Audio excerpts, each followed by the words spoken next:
আমার স্নেহের সকল ছাত্রছাত্রীকে রাজু স্যার ম্যাথ সলিউশনে স্বাগতম। আজ আমি তোমাদের ক্লাস 7-এর কোষে দেখি 2.3-এর 7 নম্বর থেকে শুরু করে এই অঙ্কগুলো শেখাবো। আমি এর আগে পার্ট 1-এ আগের অঙ্কগুলো সুন্দরভাবে শিখেছি। তোমরা চাইলে সেগুলো দেখে নিতে পারো প্লে লিস্ট থেকে। প্লে লিস্টটি ডিসক্রিপশন বক্সে দেওয়া থাকবে, সেখান থেকে দেখে নেবে। আজকে আমি তাদের খুব সুন্দরভাবে এবং শর্ট নেমে এবং সহজ পদ্ধতি অঙ্কগুলো শেখাবো। তোমরা পুরো ভিডিওটা ভালোভাবে দেখবে, নয়তো বুঝতে পারবে না এবং বেশি দিন মনে রাখতে পারবে না। চলো শুরু করি। তোমরা অঙ্ক বোঝার সময় অবশ্যই কিন্তু পাশে বই রাখবে, তাতে তোমাদের বুঝতে সুবিধা হবে। আমি শেখাবো তোমাদের কোষে দেখি 2.3-এর অঙ্ক লিখে নিয়েছি। এবার 7 নম্বর অঙ্কটি শেখাবো। 7 নম্বর দিয়ে দিলাম। দেখো প্রশ্ন কি করতে বলা হয়েছে। প্রশ্নে বলা হয়েছে বিবেকানন্দ যুব পাঠাগার কোনো এক বছর এত হাজার টাকা সরকারি অনুদান পেল, এত টাকা চাঁদা আদায় করলো এবং পুরনো কাগজপত্র ইত্যাদি বিক্রি করে পেল এত টাকা। যদি সব টাকায় নতুন বই কিনতে, পুরনো বই বাজাতে এবং পাঠাগারের কর্মচারীদের বেতন দিতে 15:3:2 অনুপাতে খরচ করা হয়, তবে হিসেব করে দেখি কত টাকার নতুন বই কেনা হয়েছিল। এখানে শুধু দেখো একটি কিন্তু হিসাব বের করতে বলা হয়েছে, কত টাকার নতুন বই কেনা হয়েছিল। তো প্রথমে কি করতে হবে, যেখান থেকে টাকাগুলো এসছে সেটি প্রথমে যোগ করতে হবে। এটা যোগ করতে হবে আর অনুপাতটা বসে নিয়ে আর নতুন বইয়ের হিসাবটা বের করে দেখাচ্ছি। দেখো লিখব যুব পাঠাগার ওই বা বৎসরে মোট আয় করেন সমান। প্রথমে দেখো সরকারি অনুদান পেয়েছিল 74,350 যোগ আর চাঁদা আদায় করলো 4,350 টাকা, আর পুরনো কাগজপত্র বিক্রি করেছিল 1,300 টাকা। তো এটি যোগ করে নেব, সমান এটি যোগ করলে হবে 80,000 টাকা। ঠিক আছে, 80,000 টাকা। এবার আমি অনুপাতটা বসিয়ে নেব। তো লিখব নতুন বই কেনা, পুরনো বই বাঁধানো, পুরনো বই বাঁধানো এবং কর্মচারীদের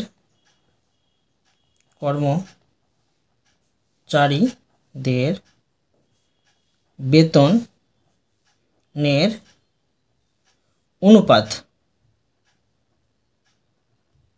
সমান 15:3:2। আমি কিন্তু নতুন বই কেনা, পুরনো বই বাঁধানো, তারপরে কর্মচারীদের বেতনের একটাই কিন্তু ভাগ হার বের করব না, শুধু বের করব নতুন বই কিনতে কত টাকা খরচ হয়েছিল সেটা বের করব। তো দেখো এত টাকার মধ্যে কিন্তু নতুন বই কিনতে হয়েছিল। তো লিখব অতএব, বা তোমরা লিখতে পারো যে নতুন বই কেনার আনুপাতিক ভাগ হার বের করে নেবে।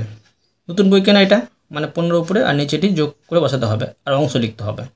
ঠিক আছে, তো এখন লিখব আমি যে 80,000 টাকার মধ্যে নতুন বই কেনার জন্য খরচ 80,000 টাকার মধ্যে নতুন বই কেনার জন্য খরচ হয়, সমান দেখো 80,000 এখানে লিখে নেব, গুণ চিহ্ন দেব, নতুন বই কেনার সংখ্যাটা এটা হবে, তো উপরে 15 লিখব আর এটিকে একসাথে আমি এখানে যোগ করে বসিয়ে নেব। 15 3 হয় 18, 18 2 হয় 20। ঠিক আছে, এটা হচ্ছে অংশ মানে আনুপাতিক ভাগহার নতুন বই কেনার। এখন এটা কেটে দিয়ে কাটাকুটি করে নেব। প্রথমে দেখো এটা 0 0 কেটে দিলাম, এবার এটাকে আমি এটিতে কাটাকুটি করে নেব। 4 2 8 আর এখানে 3টে শূন্য থাকে, 1 2 3। এবার দেখো এই 4000-এর সাথে 15 গুণ করে নেব। 4 15 পাচ্ছি 60 আর এখানে 3টে শূন্য। ঠিক আছে, মানে 60,000 টাকা। লিখে নেব খরচ হয় 60,000 টাকা। এটাও তোমাদের আমি সুন্দরভাবে শিখিয়ে দিলাম। এবার দেখো 8 নম্বর। 8 নম্বরে বলা হয়েছে কোনো এক ট্রেনিং সেন্টারে 1050 জন ব্যক্তি ট্রেনিং নিতে এসেছেন। তাদের 3টি বড় হল ঘরে এত ইস্টু এত অনুপাতে বসতে দেওয়া হয়েছে।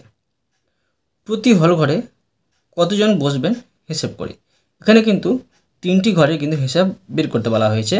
আমি করে দেখাচ্ছি সুন্দরভাবে, দেখো। প্রথমে মোটটা লিখে নেব। লিখব যে মোট ট্রেনিং নিতে এসেছেন, মোট ট্রেনিং নিতে এসেছেন সমান 1050 জন। এবার অনুপাতটা বসিয়ে নেব।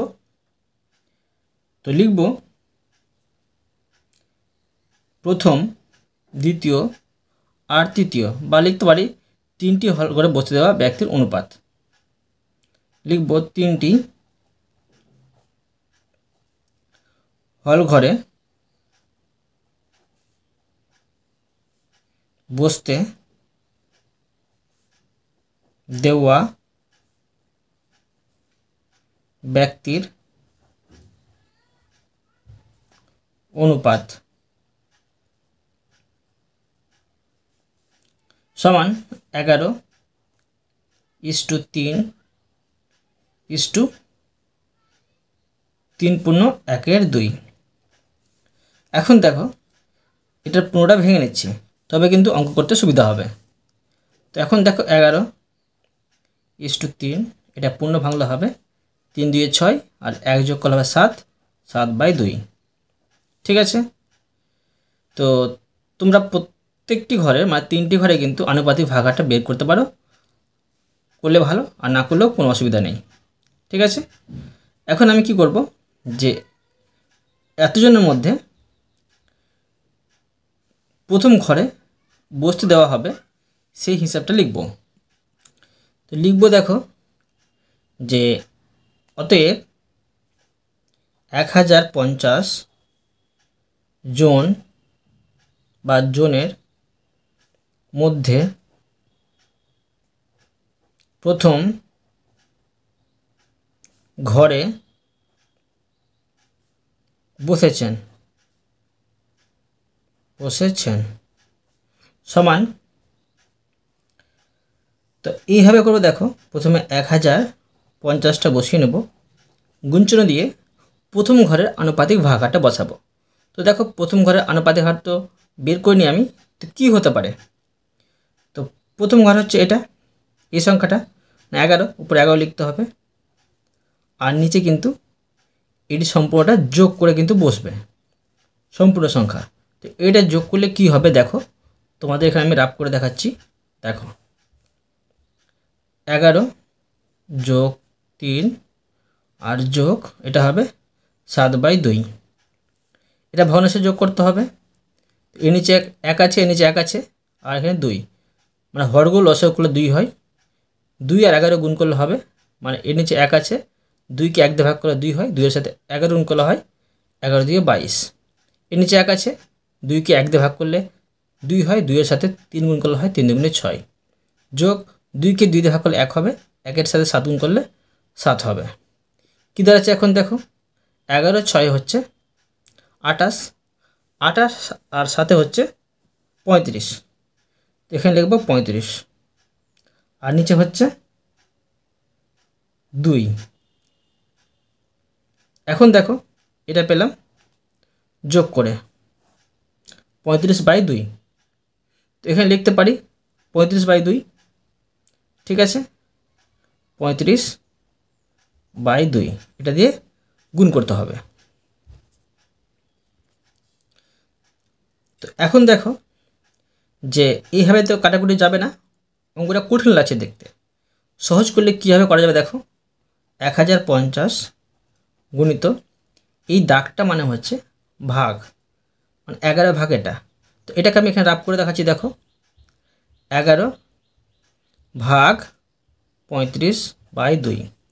ভাগ থাকলে কি করতে হয় ভগ্নাংশের অঙ্কতে, 11 গুণছে এটা উল্টে দিতে হয়, উপরে হবে 2, নিচে হবে 35।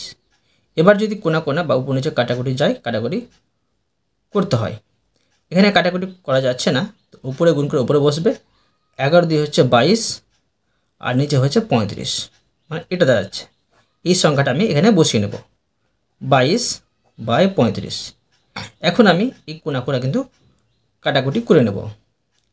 দেখো কাটাকুটি করে নিচ্ছি। এখানে দেখো 3 35 হয় 105, একটি শূন্য আছে সেটা বসে গেল। এখন 30কে 22 দিয়ে গুণ করলে হবে 3 22 হচ্ছে 66, একটি শূন্য, মানে এত জনের মধ্যে প্রথম ঘরে বসেছেন এত জন। এটা প্রথম ঘরের হিসাবটা বের করে দিলাম। এবার দেখো দ্বিতীয় ঘরের হিসাবটা বের করছি। লিখব অতএব 1050 জনের মধ্যে দ্বিতীয় ঘরে বসেছেন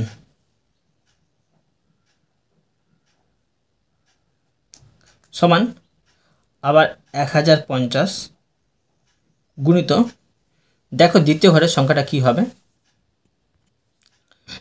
এই 3 হবে, ঠিক আছে, মানে 3টা উপরে, আর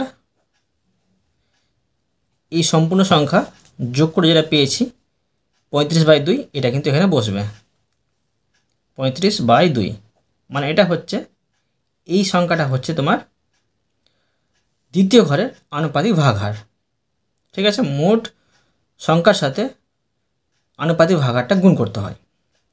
আবার এখানে রাফ করতে হবে, দেখো সমান 1050 গুণিত এই বড় দাগটা মানে হচ্ছে ভাগ, তো করতে হবে 3 ভাগ, এখন আমি কী করবো গুণ চিহ্ন রেখে সরাসরি উল্টে দিলাম, মানে উপরে হবে 2, নিচে হবে 35। এখন দেখো কাটাকুটি যাচ্ছে না, তো কী করতে হবে উপরে গুণ করে উপরে বসাতে হবে, 3 2 6 উপরে আর নিচে হচ্ছে 35। এই সংখ্যাটা এখানে বসিয়ে নেব 6/35। এখন 1050কে 35 দিয়ে ভাগ করলে হবে 30 হবে, আর এই 30কে 6 দিয়ে গুণ করলে হবে 318, আর একটি শূন্য হয়ে গেল। এতজনের মধ্যে দ্বিতীয় ঘরে বসেছেন এতজন। এবার দেখো তৃতীয় ঘরের হিসাবটা বের করছি। লিখব অতএব 1050 জনের মধ্যে তৃতীয় ঘরে বসেছেন সমান 1050 এর সাথে গুণ করতে হবে তৃতীয় ঘরের আনুপাতিক ভাগহারটা। তৃতীয় ঘরের আনুপাতিক ভাগহারটা কী হবে দেখো, যেটা পূর্ণ করে ভেঙে পেয়েছি, উপরে 7 নিচে 2, ঠিক আছে, উপরে 7 নিচে 2 এই সংখ্যাটা, আর নিচে হবে যে 3টি সংখ্যা যোগ করে যেটা পেয়েছি 35/2টা এই সংখ্যাটা, ঠিক আছে। এই সংখ্যাটা বসালাম উপরে লব করে, এই সংখ্যাটা হর করে বসাবো। তো এখন দেখো 35/2 এখানে বসিয়ে দিলাম। তো এবার কি করতে হবে দেখো, এটাকে রাফ করতে হবে, রাফ করে বের করব, তবে কিন্তু কাটাকুটি করতে সুবিধা হবে। রাফ করে নিচ্ছি। দেখো এই দাগটা মানে হচ্ছে ভাগ, তো 7/2 ভাগ চিহ্ন এটা বসাবো। তো আমি কী করবো, গুণ চিহ্ন প্রথমে উল্টে দিলাম, উপরে 2 হবে, নিচে হবে 35। এখন দেখো কোনা কোনা কিন্তু কাটাকুটি যাচ্ছে, কেটে দিলাম, 1 দিয়ে গেল, আর এটা 5 7 35, 35কে 7 দিয়ে ভাগ করে 5 পেলাম, উপরে থাকছে 1, নিচে থাকছে 5, তো কত হলো 1/5। ঠিক আছে, এবার দেখো 1050 গুণিত, এখানে এটি কাজ করে পেলাম 1/5, বা এটাকে 5 দিয়ে ভাগ করে নেব। এটাকে 5 দিয়ে ভাগ করলে হবে 5 দিয়ে 10, আবার 5 একে 5 আর একটি 0, মানে 210কে 1 দিয়ে গুণ করলে হবে 210 জন। পেয়ে গেলাম 1050 জনের মধ্যে তৃতীয় ঘরে বসেছেন এতজন। খুবই সহজে কিন্তু বের করে দিলাম সমাধানটা। এবার দেখো 9 নম্বর। দেখো প্রশ্নে কি করতে বলা হয়েছে। দেখো 9 নম্বর প্রশ্নে বলা হয়েছে এত টাকা মধু, মানস, কুন্তল ও ইন্দ্রের মধ্যে 2:3:4:2 অনুপাতে ভাগ করে দিলে কে কত টাকা পাবে হিসেব করে দেখি। এখানে 4 জন আছে, কে কত করে পাবে প্রত্যেকটা হিসাব কিন্তু বের করতে হবে।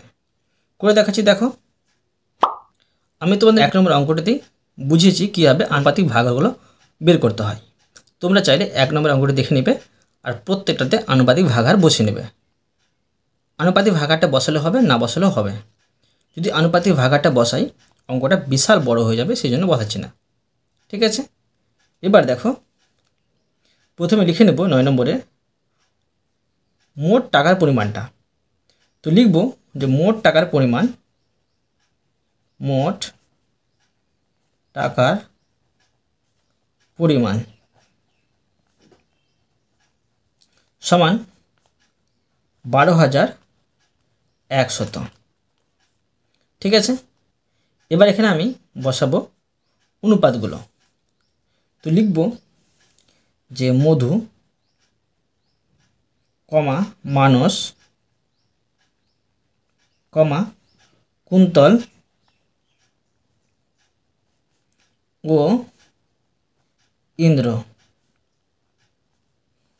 যে টাকা পাবে, যে টাকা পাবে তার অনুপাত, তার অনুপাত সমান দেখো 2:3:4:2। তো তোমরা এইভাবে লিখতে পারতে, মানে মধুর পাওয়া টাকার আনুপাতিক ভাগাটা বের করতে পারো, তারপরে মানসের পাওয়া টাকার আনুপাতিক ভাগাটা বের করতে পারো, তারপর কুন্তলের, তারপর ইন্দ্রের, এইভাবে কিন্তু বের করতে পারো। অঙ্কটা আমি শর্ট করার জন্য আর তাড়াতাড়ি করার জন্য করে নিচ্ছি। দেখো আর আনুপাতিক ভাগাটা না করলেও কিন্তু হবে। ঠিক আছে, বারবার বলছি আমি। এবার লিখবো, দেখো মোট টাকাটা ছিল, তো অতএব লিখব যে 12,100 টাকার মধ্যে মধু পাবে, মধু পাবে। এখানে সমান দিয়ে করে নেব, তো 12,100। তো দেখো মধুর যদি আনুপাতিক ভাগাটা বের করতাম কীরকম হতো, সেটা এই মতো হতো যে মধুর সংখ্যাটা এটা, অনুপাতটা এটা লিখবো এখানে 2, আর এটি সম্পূর্ণ কিন্তু যোগ করে নিচে বসবে, এটা লব হবে, আর এটি সম্পূর্ণ যোগ করে হর হবে। 2×3 5, 5×4 হচ্ছে 9, 9×2 হচ্ছে 11, এখানে 11 বসবে। ঠিক আছে, এবার এটাকে আমি এটা দিয়ে ভাগ করে নেব। তো দেখো 11কে 11 দিয়ে গুণ করলে হয় 121, আর এখানে 2 0। এবার দেখো এটি গুণ করে নেব, 11 দিয়ে হচ্ছে 22, আর 2 0। তো এখানে লিখব টাকা, মানে 12,100 টাকার মধ্যে মধু পাবে 2200 টাকা। ঠিক আছে, এবার বের করবো। দেখো অতএব 12,100 টাকার মধ্যে মানস পাবে, মানস পাবে। সমান। তোমরা এইভাবে করবে, শর্টভাবে পরীক্ষাতে কিন্তু তাড়াতাড়ি করে অঙ্কগুলো শেষ করতে পারবে। নয়তো বেশি বড় করে করতে যাবে, সময় কিন্তু পাবে না, অঙ্ক ছেড়ে চলে আসবে। ঠিক আছে, সেই জন্য তোমাদের আমি শর্টভাবে আর সহজ নিয়মে শেখাচ্ছি। এবার দেখো 12,100 কে গুণ করতে হবে মানুষের আনুপাতিক ভাগাহার দিয়ে। তো দেখো মানুষের আনুপাতিক ভাগাহার কী হবে, মানুষ 2 নম্বরে ছিল, মানে 2 নম্বরে এই সংখ্যাটি উপরে বসবে আর এটি যোগ করে নিচে, মানে 11 হবে এটি যোগ করে। এবার এটাকে এটা দিয়ে ভাগ করলে এখানে পেয়েছিলাম 1100, এই 1100টা এখানে বসিয়ে দিলাম। 1100 সাথে 3 গুণ করলে হবে 3300 টাকা। ঠিক আছে, এবার দেখো বের করব কুন্তলের হিসাবটা। তো লিখব 12,100 টাকার মধ্যে কুন্তল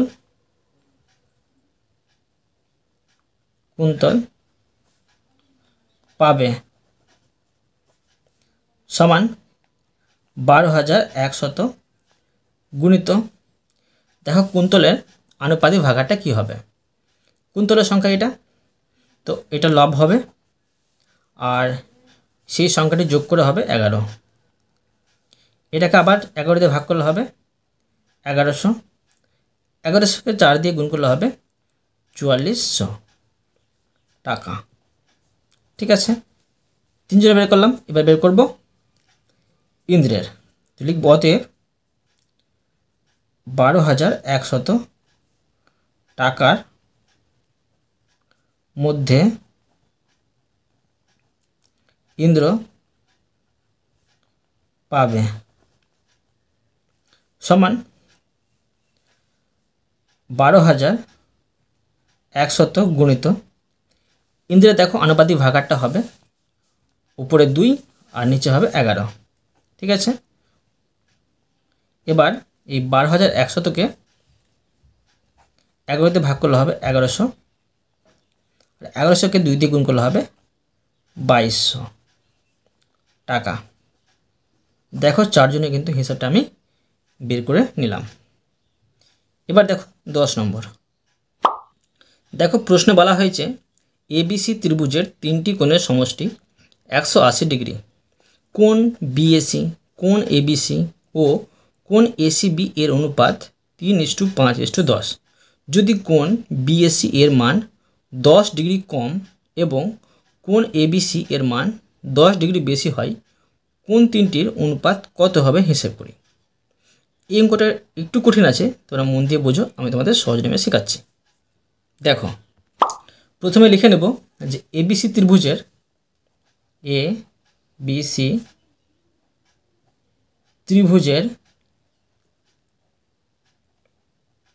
তিনটি কোণের সমষ্টি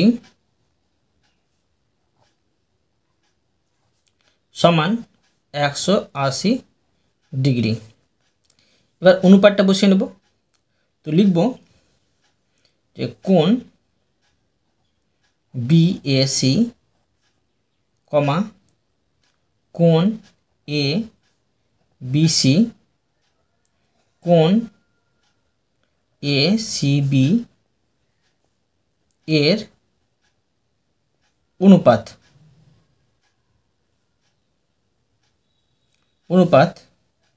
সমান 3:5:10।